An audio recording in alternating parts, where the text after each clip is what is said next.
And joining us now is Texas's Governor Greg Abbott. Governor, good morning. I'm sure it has been a long night for you. First of all, I mean, when we look at the map, we see Beaumont really getting hit pretty hard. What are your reports you're getting from the ground?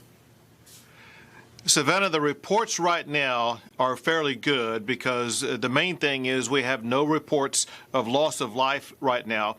We do have search and rescue teams out in the field that are making both assessments, and they will be looking for anybody who may need to be rescued. We have maybe up to about 100,000 people who are without power.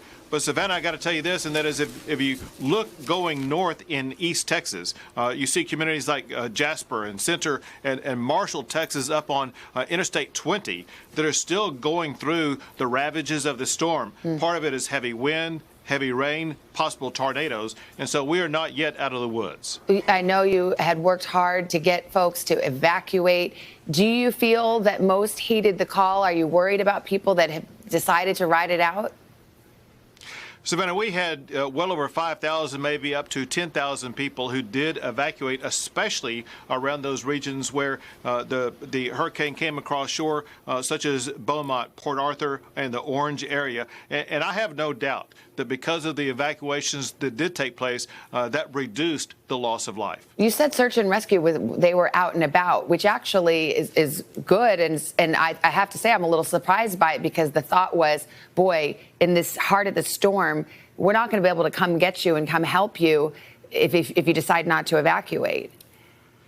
In Texas, we have these expert teams called Texas Task Force 1, Texas Task Force 2, as well as other teams that were pre-staged. This is unfortunately not our first rodeo in dealing with something like this. And so they get pre-staged and they are ready to go out as soon as the storm hits to make sure that we can quickly rescue people. And so they are out looking for anybody who may need help right now. Needless to say, you're also struggling with the pandemic. How has that complicated what you're trying to do there?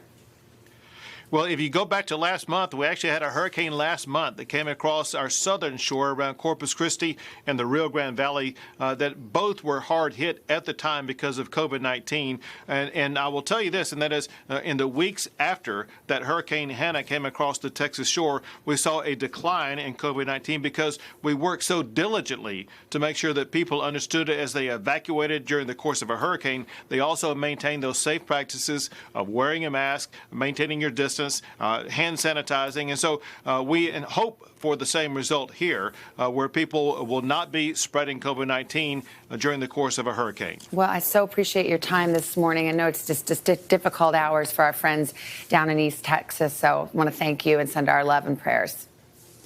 Thank you so much.